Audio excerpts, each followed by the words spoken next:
मुसलमानों पे कभी बात आएगी, भीम आर्मी, चंद्रशेखर भाई, समीर सागर की टीम हमेशा मुसलमानों के साथ खड़ी रहेगी, चाहे कुछ भी हो जाए, क्योंकि वो भी हमारे भाई हैं। क्योंकि जब बाबा साहब पहली बार चुनाव लड़े थे तो गांधी एंड कंपनी ने बाबा साहब को चुनाव हरवा दिया। एक मुस्लिम भाई ने अपनी सीट से इस्तीफा देके बाबा साहब को चुनाव लड़वाया और जीत हुई। चंद्रशेखर भाई हमारे जो वक्फ बोर्ड के ऊपर जो मामला चल रहा है केंद्र सरकार से, उसके लिए भी आवाज उठाएंगे। ये उम्मीद है हम जो है माननीय चंद्रशेखर आजाद जी को मुख्यमंत्री के पद पे देखना चाहते हैं। यही हम लोगों ने सोचा है और इंशाल्लाह इस पे कामयाब भी होंगे। समीकरण क्योंकि ऐसा है, हमेशा जो है मुस्लिम, एससी और अदर्स का समीकरण जो है हमेशा कामयाब रहा है। ये समीकरण भी यहाँ बहुत कामयाब रहेगा। 2027 के अंदर हम मुख्यमंत्री अपने चंद्रशेखर भाई को देखेंगे इंशाल्लाह। देश वार्ता में आपका स्वागत है। मैं हूँ अजान अंसारी। मेरी मौजूदगी इस वक्त दिल्ली के इंदिरा गांधी स्टेडियम में है, जहाँ पर चंद्रशेखर आजाद की तरफ से महारैली हो रही है। आज 11 सितंबर है। पहले से ये तय था कि 11 सितंबर को दिल्ली के अंदर महारैली होगी। जिस तरीके से एसटी एससी के आरक्षण में वर्गीकरण को लेकर उस फैसले का विरोध ये लोग कर रहे हैं और बड़ी संख्या में देश भर से दिल्ली के इंदिरा गांधी स्टेडियम में पहुंच गए हैं। जी भाई साहब, क्या नाम होगा, कहाँ से आप पहुंचे हैं? मेरा नाम वीरू भारती है। मैं जिला बदायूं से हूँ। मैं पूर्व में भीम आर्मी के अहम पदों पर रहा हूँ, जिला प्रभारी, जिला महासचिव, जिला उपाध्यक्ष। और ये लड़ाई कोई पेड लड़ाई नहीं है। ये लड़ाई कोई वो नहीं है जो पैसा देकर के भीड़ बुलाई गई है। ये अपने हक और अधिकार की लड़ाई है। सरकार जो हमारे दलित समाज के साथ जो अत्याचार कर रही है, जो अनदेखा कर रही है उनके अधिकारों को, ये उसके खिलाफ लड़ाई है। हम उसके लिए दिल्ली नीला करने के लिए आए हैं। साथियों, मैं आपको बता दूं कि जब भी ये सरकार हमारे समाज के खिलाफ इस तरह के जो गंदी नीति के जो असंवैधानिक जो वो कानून है वो लाती रहती है, तब ये समाज इसी तरह से खड़ा होता है। और मैं धन्यवाद करना चाहता हूं सबसे पहले, अपनी बात शुरू करने से पहले, सुप्रीम कोर्ट का और इस सरकार का, कि जब भी ऐसे कानून लेके आती है हमें हमारे समाज की और हमारी ताकत का एहसास कराती है कि हम लोग कितने इकट्ठे हैं, कितने मजबूत हैं, कितने अच्छे हैं। साथियों, ये जो आरक्षण में जो इन्होंने बंटवारा करने की कोशिश की है, हम इसको नहीं होने देंगे। अब बहुत देर से बहुत पत्रकार बंधु मुझसे पूछ रहे थे कि आपके साथ वाल्मीकि समाज नहीं है, तो मैं आपको बता देना चाहता हूं कि हमारे साथ संपूर्ण वाल्मीकि समाज है। केवल कुछ तुच्छ लोग जो बीजेपी और आरएसएस के इशारे पर भाई चंद्रशेखर आजाद और भीम आर्मी का जो बहिष्कार कर रहे हैं, जो विरोध कर रहे हैं, वो केवल बीजेपी के लोग हैं और वो शुरू से ही बीजेपी के थे। वरना हमने वाल्मीकि समाज को इतना सम्मान दिया। आप कल्पना करके देखिए कि आप जिस दिल्ली में खड़े हैं, देश की राजधानी, वहाँ के भीम आर्मी के प्रदेश अध्यक्ष माननीय भाई हिमांशु वाल्मीकि जी हैं। मेरे बदायूं जिले में ऐसे बहुत सारे, और पूरे प्रदेश में, पूरे देश में ऐसे बहुत सारे पद हैं, अहम पद, जो हमने वाल्मीकि समाज को दे रखे हैं। मेरे बरेली मंडल के मंडल संयोजक, मंडल अध्यक्ष भाई विकास बाबू, वो हमारे बरेली मंडल के मंडल अध्यक्ष हैं। साथियों, हम कहाँ भेदभाव कर रहे हैं? क्योंकि ये कुछ लोग हमारी एकता को देख करके ये बौखला गए हैं, ये सरकार बौखला गई है। और अगर ये बौखलाई नहीं होती तो ये रामलीला मैदान वाला जो प्रोग्राम था उसको कैंसिल करके इस जगह पर नहीं कराती। आप कल्पना करके देखिए, आज दिल्ली में पैर रखने के लिए जगह नहीं है। आज दिल्ली इस तरह से नीली हो रखी है। जी भाई साहब, आज दिल्ली इस तरह से नीली हो रखी है कि ये जुनून, ये जज्बा, ये बहुजन समाज का जुनून, जज्बा, ये पूरा देश देख रहा है और ये कायम रहेगा। और मैं आपको बता देना चाहता हूं कि अगर सरकार नहीं झुकती है तो इससे भी बहुत बड़े बड़े आंदोलन होंगे। और उसके बाद अगर हम बाबा साहब डॉक्टर भीमराव अंबेडकर और मान्यवर काशीराम साहब को मानते हैं, तो आप भूल मत जाना कि हमारे ही समाज में हमारे ही वंशज शहीद ऊधम सिंह और शहीद भगत सिंह भी हैं। अगर बाबा साहब की कलम से काम नहीं चला तो ऊधम सिंह और शहीद भगत सिंह की गोली भी हमें आती है। हम फिर से इस देश में भीमा कोरेगांव याद दिला देंगे। हम अपने हक और अधिकार को बिल्कुल भी खत्म नहीं होने देंगे, ये मैं आश्वासन देता हूँ। एक साथी जो भी यहाँ पर आए हैं, ये मनुवादी मीडिया दिखाती है कि हम लोग पेड हैं। आप एक साथी से पूछ लीजिए अपनी मेहनत की कमाई से। मैं भाई को जानता हूँ, ये मुझे नहीं जानते। मैंने सोशल मीडिया फॉलो करता हूँ, राज एक्सप्रेशन। ये समाज के लिए इतना काम करते हैं, इतने एक्टिव रहते हैं हमेशा, कि इन्होंने समाज के लिए मेरे बदायूं में खुद आकर के समाज की लड़ाइयाँ लड़ी हैं। ऐसे साथियों को आप लोग सपोर्ट करें। और ये पेड लोग नहीं है, ये अपनी मेहनत और खून पसीने की कमाई से आए हुए लोग हैं। इनका जज्बा, जुनून, इनकी अपनी आगे आने वाली बड़ी संख्या में लोग यहाँ पर पहुंच रहे हैं और चंद्रशेखर आजाद की तस्वीर उन्होंने ली हुई है। साथ में संविधान भी है और इधर एक झंडा भी है और आजाद समाज पार्टी का झंडा है। जी भाई साहब, जी क्या नाम होगा, आप कहाँ से? मेरा नाम समीर सागर है, जनपद बदायूं का रहने वाला हूँ। जी भाई साहब, आप करिए अपने सवाल, में आपको जवाब दूंगा। मैं ये कहना चाह रहा हूँ कि जिस तरीके से सुप्रीम कोर्ट का ये फैसला आया, SC/ST आरक्षण में भी वर्गीकरण होगा। उससे पहले बाबा साहेब की प्रतिमा को संसद से हटा दिया गया, पुरानी संसद से। तो क्या लग रहा है इन फैसलों से सरकार क्या करना चाहती है? आरक्षण को लेके मैं आपको बताऊं, अगर भाजपा सरकार हमेशा शुरू से ही उन्हें लड़ाने का काम किया है। पहले हिंदू मुसलमानों में लड़ाया, आज दलितों को आपस में लड़ाने का काम कर रही है, क्योंकि इनका काम है फूट डालो राज करो। अगर आरक्षण को लेकर कोई बात आई, भाई चंद्रशेखर आजाद जी ने ऐलान किया था कि 11 सितंबर को इस केंद्र की सरकार को घुटने टेकवा देंगे, तभी रामलीला मैदान से परमिशन खारिज करा दी। ये डर पहुंच गया उनके पास में, क्योंकि दलित समाज अब जागरूक हो चुका है और अपने हक के लिए लड़ाई लड़ेगा, चाहे जान चली जाए, जो कुछ भी चली जाए। अच्छा, आप ये कह रहे हैं कि रामलीला मैदान से परमिशन कैंसिल कराई गई है? हाँ, भाजपा सरकार ने कराई है, कैंसिल कराई है। बाकी लोग तो कह रहे हैं कि बारिश की वजह से यहाँ पर कार्यक्रम। बारिश तो, अरे एक बात बताओ, बारिश में मैं गल जाऊंगा क्या? हम लोग, हमारे हक अधिकारों की बात आई, आग भी बरसेगी, बारिश भी बरसेगा, तब भी हम वहां बैठेंगे, चाहे कुछ भी हो जाए। आरक्षण में संविधान को लेकर बात आएगी, जो भाजपा सरकार शुरू से ही दलित विरोधी है, हमेशा रही है। भाजपा और कांग्रेस एक हमारे लिए नागनाथ है, एक सांपनाथ है, दोनों ही एक ही जैसी हैं। ये कभी भी नहीं चाहती है, जो चाहती है इनके लोग भी ये चाहते हैं कि एक जूता काटने वाला और एक मैला धोने वाला, एक कपड़े धोने वाला, एक मिट्टी में बैठने वाला हमारे बराबर में कुर्सी पे क्यों बैठता है? ये इन्हें वो नहीं लगता है कि ये हमारे बराबर क्यों बैठ गया है। तो ये चाहते हैं ये वही पहले की तरह हो जाए, ये हमारे मरे हुए जानवर खाएं, हमारे बहन बेटी के ऊपर अत्याचार करें, हम इनके महिला साफ करें, जूते से ले, ये करें, ये वही लागू करना चाहते हैं ये लोग।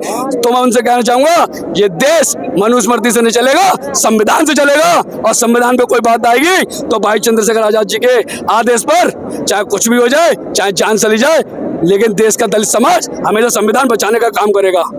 जिस तरीके से आज चंद्रशेखर आजाद पहुंचे स्टेडियम में, तो क्या क्या मांगे रहने वाली हैं? देखो, जातीय जनगणना और जो पीड़ित दलित समाज की SC/ST के लोगों को 10% आरक्षण की मांग, और तमाम मुद्दे ऐसे हैं जिन पे मांग रखी जाएगी सरकार से। अगर हमारी मांग पूरी नहीं होती है तो ऐसे ही आंदोलन, इससे बड़े बड़े आंदोलन होंगे और अनिश्चितकालीन होंगे आंदोलन। अच्छा, जिस तरीके से चंद्रशेखर आजाद नगीना से जीत के आए हैं, और नगीना में जो बहुमत में वहाँ लोग रहते हैं, जो बहुल इलाका है, वो मुस्लिम वहाँ पर रहते हैं, और मुसलमानों ने बड़ी संख्या में उनको वोट दिया, सपोर्ट किया। अब मसला चल रहा है वक्फ बोर्ड का, तो क्या लगता है चंद्रशेखर आजाद वक्फ बोर्ड के लिए भी कुछ बोलेंगे आज? देखो, चंद्रशेखर भाई ने हमेशा मुसलमानों की आवाज उठाई। अब आपने देखा होगा 2020 में काला कानून आया था CNRC का, भाई चंद्रशेखर आजाद जी ने मुसलमानों के लिए 1 महीना जेल काटी, और तुम्हारे भाई समीर सागर ने बदायूं में 4 दिन जेल काटी, क्योंकि मुसलमानों पे कभी भी बात आएगी, भीम आर्मी, चंद्रशेखर भाई, समीर सागर की टीम हमेशा मुसलमानों के साथ खड़ी रहेगी, चाहे कुछ भी हो जाए, क्योंकि वो भी हमारे भाई हैं। क्योंकि जब बाबा साहब पहली बार चुनाव लड़े थे तो गांधी एंड कंपनी ने बाबा साहब को चुनाव हरवा दिया। एक मुस्लिम भाई ने अपनी सीट से इस्तीफा देके बाबा साहब को चुनाव लड़वाया और जीत हुई, और बाबा साहब पहली बार सांसद बने और कानून मंत्री बनने का बोला, फिर संविधान लिखने का हुआ। अब बाकी तो इतिहास आप जानते ही हो। तो कहाँ कौन कौन से समाज से लोग आए हैं? SC/ST तो आए ही हैं, और कौन कौन से समाज से लोग? आप सर्वे कर लो, ST के भी हैं, SC के भी हैं, आप सर्वे कर लो। मुस्लिम समाज से भी लोग, मुस्लिम समाज के भी बहुत लोग, अभी बहुत लोग घूम रहे हैं। कैसी बात कर रहे हैं? पहला 21 अगस्त को भारत बंद हुआ, अब 11 सितंबर को है। अगर नहीं सुनी जाती है बात, तो अगला स्टेप क्या होगा? अगला स्टेप ये होगा, चंद्रशेखर भाई ने जो ऐलान कर दिया, फिर वही होगा, चाहे वो कुछ भी हो, आप समझ जाओ। मतलब आपके जो नेता हैं वो चंद्रशेखर आजाद, एनीथिंग कुछ अच्छा, भी।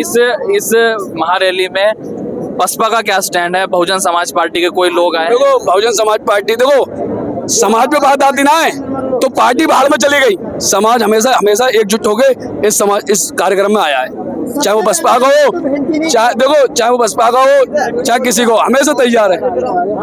सामाजिक कार्य में हमेशा हमारा समाज एकजुट रहता है। जी भाई साहब, क्या नाम होगा आपका? मेरा नाम गुड्डू सागर।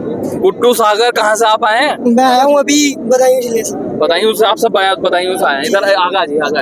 तो मैं ये कह रहा हूँ, क्या लग रहा है सरकार की मंशा क्या नजर आती है? क्या लग रहा है सरकार क्या करना चाहती है इन फैसलों से? सरकार क्या करेगी? जो भी करना है हमने करना है, जो भी करेंगे हम करेंगे, क्योंकि हम 85% है और वो 15% है। आप देखो पढ़ना किसका भारी है, क्योंकि 85% जो है वो भी बिखरे हुए हैं, लेकिन धीरे धीरे सब एकत्र हो रहे हैं। मैं ये नहीं कह रहा कि आपने बोला था भी बहन जी तो हमारी मुख कड़ी है, बहन जी तो हमारी मुख कड़ी है। लेकिन आज के इस पूरे महारैली को लेकर तो चुप है, उनका कुछ बयान नहीं आया। बहन जी का बयान नहीं आया, लेकिन बहन जी सपोर्ट है, फुल सपोर्ट है। तो आप कह रहे हैं कि बैकफुट से वो सपोर्ट कर रहे हैं। हाँ जी। फ्रंट फुट पे क्यों नहीं आ रही है? फ्रंट फुट पे सबसे पहले तो बहन जी ने 21 सितंबर को महाआंदोलन का आयोजन किया था। उसके बाद में भाई चंद्रशेखर आजाद बड़े भाई ने भी समर्थन किया था। लेकिन इसका मतलब ये नहीं है कि बहन जी का सिर्फ एक आश्वासन बहुत जरूरी है। बहन जी ने सबका मकसद ये है कि प्लेटफॉर्म भले ही अलग अलग प्लेटफॉर्म अलग। अभी क्या है, अभी नहीं तो बीएसपी नहीं तो एएसपी। अभी हमारा मुद्दा क्या है, संविधान के सम्मान में, बहुजन समान मैदान में। अभी हमारा एक ही मकसद है, बस सरकार को ये दिखाना है कि हम 85% एक जगह हो चुके हैं। अगर बात कलम से नहीं चली तो तलवार भी उठेगी, तलवार से नहीं चली तो खून की नदियां भी बहेंगी। हम बाबा साहब को मानने वाले लोग हैं, उधम सिंह को मानने वाले लोग हैं। हम पैदा ही संघर्ष के लिए हुए हैं। आप बताओ, जब से हम लोगों का वजूद हुआ है, हम लोगों के ऊपर दिखाने की कोशिश करूंगा। कुछ मुस्लिम समाज के लोग भी आ रहे हैं, मैं इनसे बातचीत करने की कोशिश करूंगा। आप इधर आइए, इनको बुला लीजिए। भाई साहब आप बुला लीजिए, आ जाइए आ जाइए। जी हजरत, आप कहाँ से आए हैं? क्या नाम है आपका?